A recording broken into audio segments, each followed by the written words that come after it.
વડોદરામાં ટ્રાફિક જવાન પર કાર ચડાવવાનો પ્રયાસ કરનારને દબોચી લેવાયો છે। અર્પિત પટેલ નામના કાર ચાલકની પોલીસે ધરપકડ કરી છે। સીસીટીવીની મદદથી આરોપીને દબોચી લેવામાં આવ્યો। આરોપી સમા વિસ્તારમાં રહેતો હોવાનું સામે આવ્યું છે। વડોદરામાં ટ્રાફિક જવાન પર કાર ચડાવવાનો તેણે પ્રયાસ કર્યો હતો। સિગ્નલ તોડી બેફામ કાર ચાલકે જીવ જોખમમાં મૂકી તે ફરાર થયો। આરોપી નશામાં હતો કે કેમ તેનું મેડિકલ કરાવ્યા બાદ આખી હકીકત બહાર આવશે। एक गाड़ीना चालक GJ06TS 0225 જે ચાલક ગાડીના ચાલક છે ગાડી ચાલકે ત્યાંથી સિગ્નલ તોડી અને ગાડી પૂર ઝડપે હંકારી જેમાં બીજા વાહનને પણ જોખમ હોય એ રીતે એમણે ગાડી ચલાવી। જે જોતા અજીતસિંહે એમને રોકવા માટે ઇશારો કરતા તેમણે અજીતસિંહ પર ગાડી ચડાવી દીધી અને જેના કારણે અજીતસિંહને ગંભીર ઈજા થઈ અને તેઓને હોસ્પિટલ લઈ જવા પડ્યા। એમની ફરિયાદ સમા પોલીસ સ્ટેશન ખાતે દાખલ કરવામાં આવેલી છે। ફૂટેજ અને અન્ય ચેક કરતા અમને જાણવા મળ્યું કે ગાડીનો ચાલક સમાગામ વેમાલીનો છે ને જેનું નામ છે અર્પિત કુમાર જીતેન્દ્રભાઈ પટેલ। એને એના ઘર પાસેથી જ અમે લોકોએ લોકેશન આધારે ટ્રેસ કરી અને અટક કરવામાં આવેલો છે। હાલમાં એની કાર્યવાહી ચાલુ છે। ગુજરાતમાં દારૂબંધીના લીરે લીરા ઉડ્યા। ગીર સોમનાથમાં પોલીસ કર્મીએ જ દારૂની હેરાફેરી કરી અને ત્યારે રાજ્યમાં રક્ષક પોલીસ જ ભક્ષક બની હોય તેવી સ્થિતિનું સર્જન થયું। વાત જાણે એમ છે કે ગીર સોમનાથ પોલીસ દ્વારા ઝડપાયેલા દારૂનો નાશ કરવામાં આવ્યો હતો અને આ જ સમયે ખાનગી કારમાં પોલીસ લખેલા બોર્ડની સાથે કારમાં દારૂની બોટલ સાથે પોલીસ કર્મીનો આ વિડીયો વાયરલ થયો। આ કાર ગીરગઢડાના હેડ કોન્સ્ટેબલ મનુભાઈ વાજાની હોવાનો આક્ષેપ છે। ત્યારે 31st પહેલા પોલીસ જ બુટલેગર બની હોય તેવા આ દ્રશ્યો સામે આવતા ખળભળાટ મચ્યો છે। ઘટનાને ધ્યાને લઈ એસપી દ્વારા હેડ કોન્સ્ટેબલની બદલીના આદેશ અપાયા છે।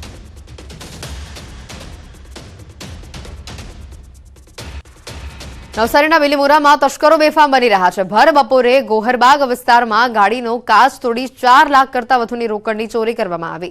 કોલેજ રોડ ઉપર આવેલા ખાનગી બેંકમાંથી રોકડ ઉપાડી બેંકથી થોડે દૂર કાર પાર કરી પોતાના કામ માટે ગયેલ વેપારીને કારને નિશાન બનાવી। ચોરીની સમગ્ર ઘટના સીસીટીવીમાં કેદ થઈ છે। બિલીમોરા પોલીસે અલગ અલગ વિસ્તારોમાં સીસીટીવી કેમેરાઓ ચેક કરી સમગ્ર મામલે તપાસ શરૂ કરી છે। તો આ તરફ અમદાવાદમાં પણ તસ્કરો બેફામ બન્યા છે। પોર્શ વિસ્તાર વસ્ત્રાપુરના બંગલામાં ચોર ટોળકી ત્રાટકી। અમદાવાદના રસ્તાઓ પર રાત્રે પોલીસના ધાડે ધાડા ઉતારી દેવાયા છે। નબીરાઓને પકડવાના નામે નિર્દોષ લોકોને પકડી પોલીસ તોડપાણી કરી રહી છે।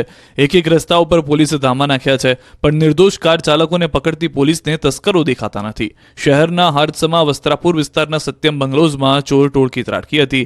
બંગલામાં રહેતો પરિવાર કડકડતી ઠંડીમાં મીઠી ઊંઘ માણી રહ્યો હતો ત્યારે તસ્કરોએ બંગલામાં પ્રવેશીને હાથફેરો કર્યો। સવારના 5 કલાકે ઘરમાં ચોરો ઘૂસ્યા હતા અને રોકડ અને અન્ય બેગ ઉઠાવી ફરાર થઈ ગયા હતા। ચોરોના અવાજને કારણે મકાન માલિક ઉઠી ગયા હતા અને નીચે આવ્યા ત્યાં સુધીમાં ઘરના દરવાજા ખુલ્લા મૂકી ભાગી ગયા હતા। સમગ્ર રાજ્યમાં અસામાજિક તત્વો બેફામ બની રહ્યા છે અને તેની આ અલગ અલગ 3 તસવીરો આપને બતાવી રહ્યા છે। બિલીમોરા નવસારીના પહેલા દ્રશ્યો કે જેમાં કારમાંથી 4 લાખ રૂપિયા લઈને ચોર ફરાર થાય છે તો બીજી બાજુ વસ્ત્રાપુરની અંદર અમદાવાદ શહેરના વસ્ત્રાપુર પોર્શ વિસ્તારમાં ચોર ટોળકી ત્રાટકી અને જેના સીસીટીવી સામે આવ્યા છે લઈને પોલીસ તપાસ કરી રહી છે। તો આ તરફ ઘરમાંથી લાખો રૂપિયાની ચોરી કરતી આ ટોળકી ઝડપાઈ છે। 8.33 લાખ રૂપિયાની ચોરી કરી ચોર ટોળકી ફરાર થઈ જેના સીસીટીવી સામે આવ્યા છે। પોલીસ આ સમગ્ર 3 ગુનામાં તપાસ કરી રહી છે। આગળ વાત કરીએ તો દિલ્હીમાં ગુજરાતી નેતાઓનો જમાવડો સામે આવ્યો। CR પાટીલના નિવાસસ્થાને જ સ્નેહ મિલન કાર્યક્રમ યોજવામાં આવ્યો। પીએમ મોદી, ગૃહમંત્રી શાહ અને નડ્ડા પણ હાજર રહ્યા હતા। કેન્દ્રીય આરોગ્ય મંત્રી અને ભાજપના રાષ્ટ્રીય અધ્યક્ષ જેપી નડ્ડાએ હાજરી આપી હતી।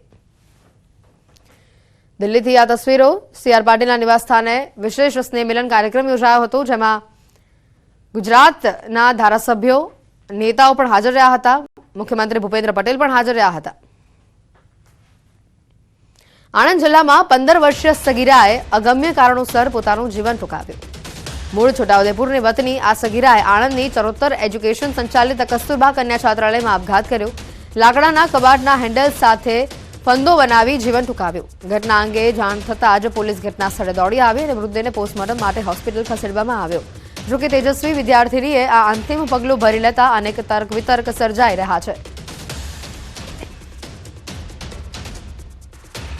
ભાજપે વોર્ડ પ્રમુખની ચૂંટણી પ્રક્રિયા શરૂ કરી છે। મહાનગરોમાં વોર્ડ અધ્યક્ષની ચૂંટણીમાં ભાગ લેવા માટે શનિવાર અને રવિવારે ઉમેદવારી પત્ર સ્વીકારાશે। વોર્ડ અધ્યક્ષની પસંદગી માટે ભાજપે યોગ્યતા નક્કી કરી છે। સતત 2 ટર્મ વોર્ડ પ્રમુખ રહેનારને નહીં બનાવાય વોર્ડ પ્રમુખ। વોર્ડ અધ્યક્ષ બનવા માટે મહત્તમ ઉંમર 40 વર્ષ રહેશે. ખાસ કિસ્સામાં છૂટછાટ માટે મહત્તમ 45 વર્ષની મર્યાદા છે. અંતિમ નિર્ણય ચૂંટણી અધિકારી કરશે. વોર્ડની ટીમ, મહાનગરની ટીમ, સેલ, મોરચા અને પ્રકલ્પમાં ફરજિયાત કામ કરેલું હોવું જરૂરી છે. સ્થાનિક સ્વરાજમાં ચૂંટાયેલા કાર્યકર્તાને નહીં બનાવાય વોર્ડ પ્રમુખ. દાવેદારી કરનાર કાર્યકર્તાના પરિવારને એક કાર્યકર્તા એક પરિવારનો નિયમ રહેશે લાગુ. ઉમેદવાર કુલ 2 વખત સક્રિય સભ્ય બનેલા હોવા જરૂરી છે. ગાંધીનગર, અમદાવાદ પૂર્વ અને પશ્ચિમ લોકસભામાં વોર્ડ પ્રમુખ માટે શનિવાર અને રવિવારે ઉમેદવારી પત્ર સ્વીકારવામાં આવશે. સમાચારોમાં હાલ રોકાઈશું એક બ્રેક માટે.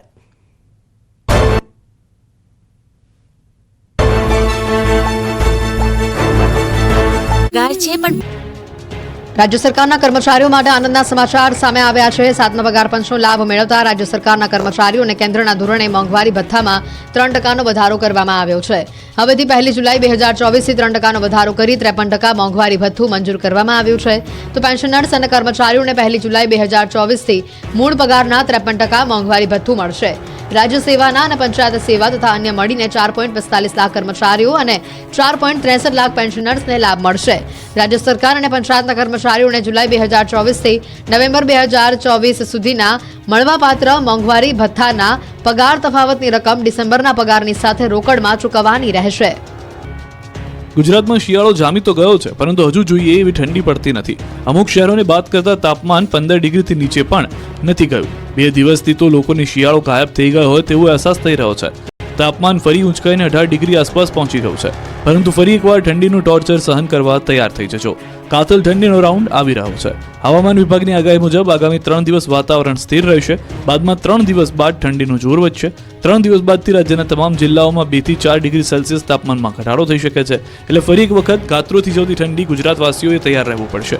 ગુજરાત ઉપર આવતા પવનો હાલમાં ઉત્તર પૂર્વ અને પૂર્વ દિશા તરફથી આવી રહ્યા છે. તથા તાજેતરમાં જ તમિલનાડુમાં ટેંગલ વાવાઝોડાએ જે તારાજી સર્જી હતી તેના ભેજ હજુ પણ ઉત્તર પૂર્વ અને પૂર્વ દિશા તરફથી ગુજરાત સુધી આવી રહ્યા છે. તેથી તાપમાનમાં વધારો થયો છે, પરંતુ આગામી 3 દિવસ બાદથી ફરી એક વખત તાપમાનમાં ઘટાડો આવશે અને લઘુત્તમ તાપમાન ઘટતા વધુ એક ઠંડીનો રાઉન્ડ અનુભવાઈ શકાય છે. 3 દિવસ સુધી અમદાવાદ અને આસપાસના વિસ્તારનું લઘુત્તમ તાપમાન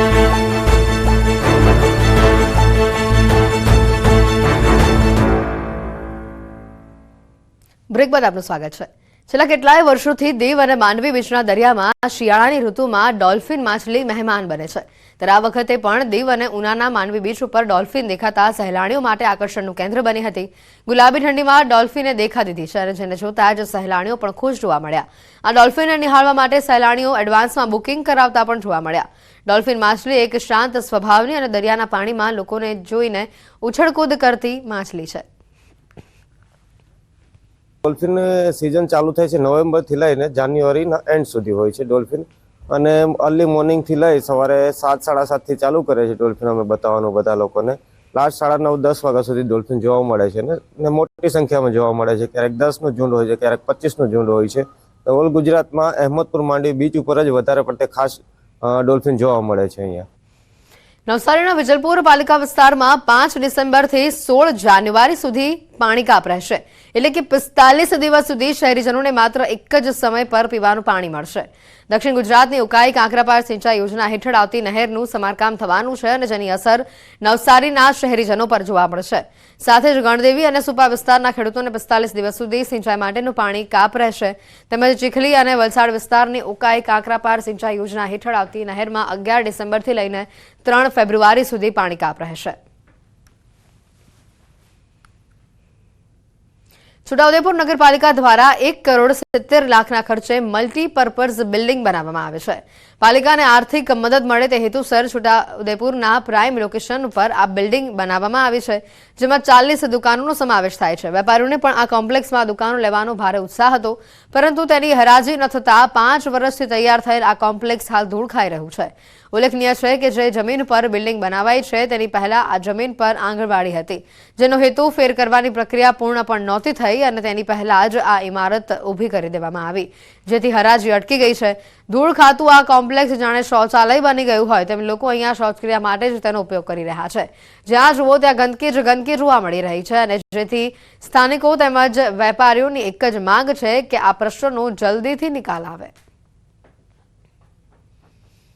ઉદયપુરમાં ધંધાકીય જગ્યા જોવા જાય તો સૌથી સારી અને અનુકૂળ જગ્યા છે ધંધા માટે, અને એમને એમ વેડફાઈ રહી છે, જેના માટે અધિકારીઓ પણ બેદરકારી દાખવી રહ્યા છે અને એનો કોઈ ઉકેલ લાવતા નથી. 7-8 વર્ષથી પડી રહ્યું છે અને નથી હરાજી થતી કે કંઈ નથી, અને બિલકુલ બેકાર મૂતરડી બનાવી દીધી છે.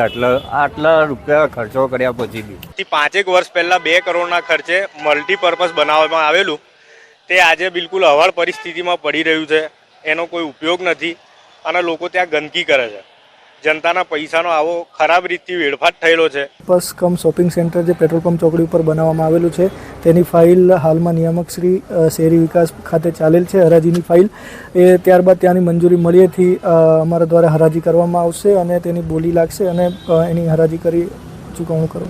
1,70,00,000 ખર્ચે બિલ્ડિંગ બનેલું છે. છોટાઉદેપુરના મધ્યમાં આવેલ જે નગરપાલિકા દ્વારા બિલ્ડિંગ બનાવવામાં આવી હતી, આપણે તસવીર બતાવવા માંગીશું. પેટ્રોલ પંપ 4 રસ્તા જે નગરની મધ્યમાં આવેલું છે ત્યાં આગળ જે આલિશાન અદ્યત સુવિધાવાળી બિલ્ડિંગ જે ઊભી કરવામાં આવી છે, પરંતુ હાલ શોભાના ગાંઠિયા સમાન છે. તેનું કારણ તો જાણી નથી શકાયું, પરંતુ કહેવામાં આવે છે કે આ જે 40 જેટલી દુકાનો પાડવામાં આવી છે, આ વિસ્તારના લોકોને રોજગારી મળે અને નગરપાલિકાની આવક થાય તે હેતુથી આ બિલ્ડિંગ બનાવવામાં આવ્યું હતું, પરંતુ આજે કેટલાક સમયથી આની હરાજી થઈ નથી અને આ વિસ્તારના લોકોને આનો લાભ મળ્યો નથી. જ્યારે તંત્રની બેદરકારીને લઈને હાલ આ બિલ્ડિંગની અંદર અવારનવાર નુકસાનો થતા હોય છે અને હાલ આ વિસ્તારના લોકો ફક્ત એક જ માંગ કરે છે કે જો આ બિલ્ડિંગને હરાજી કરવામાં આવે તો આ વિસ્તારના લોકોને સારી રોજગારી મળી શકે તેમ છે. સેજબ ખત્રી, ન્યૂઝ 18 ગુજરાતી, છોટાઉદેપુર. બીએપીએસ કાર્યકર સુવર્ણ મહોત્સવનો આકાશી નજારો સામે આવ્યો છે. કાર્યકરોના અભિવાદન કાર્યક્રમને હવે માત્ર 2 જ દિવસ બાકી રહ્યા છે, ત્યારે તડામાર તૈયારીઓનો અમદાવાદના નરેન્દ્ર મોદી સ્ટેડિયમનો આ અદભુત ડ્રોન નજારો પણ સામે આવ્યો. વિવિધ વિભાગો દ્વારા ડાન્સ પરફોર્મન્સની જબરદસ્ત તૈયારીઓ કરવામાં આવી રહી છે. 2000થી વધુ પરફોર્મર વિવિધ ડાન્સ અને સાંસ્કૃતિક કાર્યક્રમો કરશે. ત્યારે એલઈડી લાઇટિંગ અને રાઉન્ડ ટ્રેકને ખાસ કરીને આખરી ઓપ આપવામાં આવ્યો છે. 7મી અમદાવાદમાં પ્રમુખ સ્વામી મહારાજની ભક્તિના રંગમાં આખું અમદાવાદ શહેર રંગાશે. બીએપીએસ સંસ્થાનો આંતરરાષ્ટ્રીય કાર્યકર સુવર્ણ મહોત્સવ યોજાશે.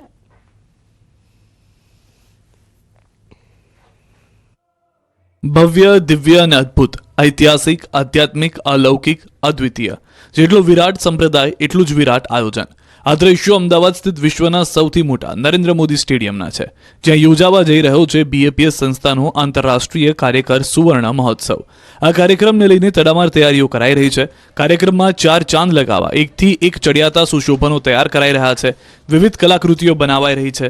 સાળંગપુર, રાયસણ અને શાહીબાગ ખાતે છેલ્લા 2 મહિનાથી કાર્યક્રમની તૈયારીઓ ચાલી રહી છે. રાયસણમાં 34 એકરની જગ્યામાં વર્કશોપ ઊભું કરાયું. વિવિધ સાંસ્કૃતિક કાર્યક્રમોના રિહર્સલ થઈ રહ્યા છે. સ્વામિનારાયણ સંપ્રદાયના વિશ્વભરમાં પથરાયેલા લાખો કાર્યકરોની નિસ્વાર્થ સેવા અને સમર્પણને વધાવતો વિશ્વના આ એક અભૂતપૂર્વ વિરાટ કાર્યક્રમ 7 ડિસેમ્બર સાંજે 5 વાગ્યાથી રાતના 8:30 વાગ્યા સુધી યોજાવા જઈ રહ્યો છે. સનાતન સંસ્કૃતિના જતન માટે સેવાભાવી કાર્યકરોની ભેટ આપનારા પ્રમુખ સ્વામી મહારાજને તેમના જન્મદિવસે વિશેષ ભાવાંજલિ અપાશે.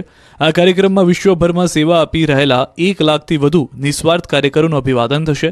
2000થી વધુ સ્વયંસેવકો સાંસ્કૃતિક પરફોર્મન્સ આપશે. લાઇટિંગ અને લેઝર શો સાથે રંગારંગ કાર્યક્રમ રજૂ કરાશે. બીએપીએસના વડા મહંત સ્વામી મહારાજ અને લેઝર શો સાથે રંગારંગ કાર્યક્રમમાં ઉપસ્થિત રહેશે. કેન્દ્રીય ગૃહમંત્રી અમિત શાહ, મુખ્યમંત્રી ભૂપેન્દ્ર પટેલ ઉપસ્થિત જોવા મળશે. પીએમ નરેન્દ્ર મોદી કાર્યક્રમમાં વર્ચ્યુઅલી જોડાશે. અહીં પ્રસ્તુત થનાર રંગારંગ કાર્યક્રમની મુખ્ય થીમ 3 વિભાગમાં વ્યક્ત થશે. યુકે, અમેરિકા, આરબ, એશિયા, પેસિફિક દેશોથી હજારો કાર્યકર્તાઓ મહોત્સવમાં હાજરી આપશે. રાજકોટના લોધિકાના જશવંતપુરમાં ₹550 કરોડના ખર્ચે ઉમિયા માતાનું મંદિર અને શિક્ષણધામ બનશે. આ પ્રોજેક્ટ માટે જશવંતપુર ગામમાં ન્યારી નદીના કાંઠે 32 વીઘા જમીનની ખરીદી કરાઈ છે. મંદિર ઉપરાંત સેવાશ્રમ, શૈક્ષણિક સંકુલના વિવિધ કાર્યક્રમનું ખાતમુહૂર્ત આગામી તારીખ 13 ડિસેમ્બરના રોજ રાજ્યના મુખ્યમંત્રી ભૂપેન્દ્ર પટેલના હસ્તે કરવામાં આવનાર છે. મહત્વનું છે કે ₹550 કરોડના આ પ્રોજેક્ટમાં પ્રથમ તબક્કે 2 એકર જગ્યામાં 50 કરોડનું મંદિર બનાવવામાં આવશે. આ સમગ્ર કાર્યક્રમ ઉમિયાધામના મંદિરના પ્રમુખ બાબુભાઈ પટેલના અધ્યક્ષ સ્થાને યોજાશે. આ મંદિરમાં સિમેન્ટ અને લોખંડનો ઉપયોગ કરાશે નહીં. વધુમાં અયોધ્યા મંદિરમાં વપરાયેલા પથ્થરોનો ઉપયોગ કરી 4 વર્ષની અંદર આ મંદિર તૈયાર કરવામાં આવશે. આ મંદિર આપણે પિંક બંસી પાળપુર પથ્થરમાંથી બનાવ્યું છે, જે અયોધ્યાનું મંદિર અત્યારે નિર્માણ થઈ રહ્યું છે તે પથ્થરમાંથી. અને આખા મંદિરમાં આપણે લોખંડ કે સિમેન્ટનો ઉપયોગ કરવાના નથી. આપણું મંદિર 2 એકર જગ્યામાં થઈ રહ્યું છે, જેની સામે 10 એકર જગ્યામાં સામાજિક, શૈક્ષણિક અને આરોગ્યલક્ષી વિવિધ પ્રોજેક્ટો બનવા જઈ રહ્યા છે. હવે અંબાજીમાં ભક્તો એક જ જગ્યાએ તમામ શક્તિપીઠના દર્શન કરી શકશે. અંબાજીના ગબ્બર તળેટીમાં 51 શક્તિપીઠ મંદિરોની પ્રતિકૃતિવાળા 51 શક્તિપીઠ મંદિરોની સ્થાપના કરવામાં આવી છે. એક જ દિવસમાં એક જ જગ્યાએ તમામ શક્તિપીઠના દર્શનનો લાભ લઈ શકાય તે માટે અંબાજીના ગબ્બરમાં 51 શક્તિપીઠ મંદિરોની સ્થાપના કરવામાં આવી છે. જેના પ્રચાર પ્રસાર માટે અંબાજી મંદિર દેવસ્થાન ટ્રસ્ટ દ્વારા એક અલાયદો અંબિકા રથ બનાવી ગુજરાતના વિવિધ ભાગોમાં પ્રચાર માટે મોકલવામાં આવ્યો છે. જેના ત્રીજા રાઉન્ડની શરૂઆત કરવામાં આવી છે. અંબિકા રથમાં માતાજીની આરતી પૂજા કરીને મંદિરના અધિક કલેક્ટરે માતાજીની ધજા લહેરાવી અંબિકા પ્રસ્થાન કરાવ્યું. આ રથ 1 મહિના સુધી બનાસકાંઠા, પાટણ અને મહેસાણા જિલ્લાના વિવિધ ગામોમાં પરિભ્રમણ કરશે. સાથે સાથે આગામી જાન્યુઆરીમાં અંબેનો પ્રાગટ્ય ઉત્સવ અને ફેબ્રુઆરીમાં 51 શક્તિપીઠ મંદિરનું પાટોત્સવ ઉજવવામાં આવનાર છે, તેનો પણ સાથે પ્રચાર પ્રસાર કરશે. દ્વારકામાં સમુદ્ર તટથી જોડાયેલા 21 નિર્જન ટાપુઓ પર લોકોની અવરજવર પર રોક લગાવાઈ છે. દેવભૂમિ દ્વારકા જિલ્લા કલેક્ટરે જાહેરનામું બહાર પાડી જાહેરાત કરી. મહત્વનું છે કે સમુદ્ર માર્ગે દેશ વિરોધી પ્રવૃત્તિ અટકાવવા માટે સુરક્ષાની દ્રષ્ટિએ આ નિર્ણય લેવામાં આવ્યો છે. દેશની સુરક્ષા વ્યવસ્થાને ધ્યાનમાં રાખીને તારીખ 29 જાન્યુઆરી 2025 સુધી 21 ટાપુ પર જવા માટે પ્રતિબંધ મૂકવામાં આવ્યો છે.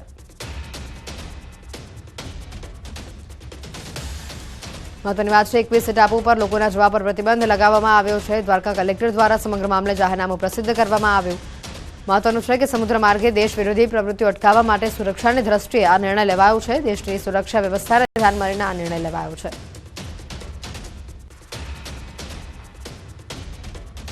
મહેસાણાના કડીના ઢોરિયા પ્રાથમિક શાળામાં જોવા મળ્યા છે ભાવુક દ્રશ્યો અને જેનું કારણ છે શાળાના આચાર્યની વિદાય. કડીના ઢોરિયા પ્રાથમિક શાળામાં આચાર્ય તરીકેની ફરજ બજાવતા રજાકભાઈ ઘાંચીની થોડ પ્રાથમિક શાળામાં બદલી થતા વિદાય સમારંભ યોજાયો હતો, જેમાં અત્યંત ભાવુક દ્રશ્યો સર્જાયા હતા. વિદ્યાર્થીઓની સાથે તેમના વાલીઓ પણ ભાવુક થયેલા જોવા મળ્યા. વિદાય સમારંભ બાદ ગામમાં વરઘોડો યોજાયો હતો. અશ્રુભીની આંખો સાથે સૌએ આચાર્ય જાગભાઈ ગાંચીને વિદાય આપી હતી. તેમની વિદાયથી સમગ્ર ઢોરિયા ગામ હિબકે ચડ્યું હતું. શાળાના આચાર્યની વિદાય થતા આખું ગામ હિબકે ચડ્યું. ન માત્ર વિદ્યાર્થીઓ પરંતુ વાલીઓ પણ અશ્રુભીની આંખે આચાર્યને વિદાય આપતા જોવા મળ્યા. સૌ કોઈ અશ્રુભીની આંખે આચાર્યને વિદાય આપી. વિદાય સમારંભ બાદ ગામમાં વરઘોડો પણ યોજાયો હતો અને જેમાં મોટી સંખ્યામાં ગામના લોકો હાજર રહ્યા હતા.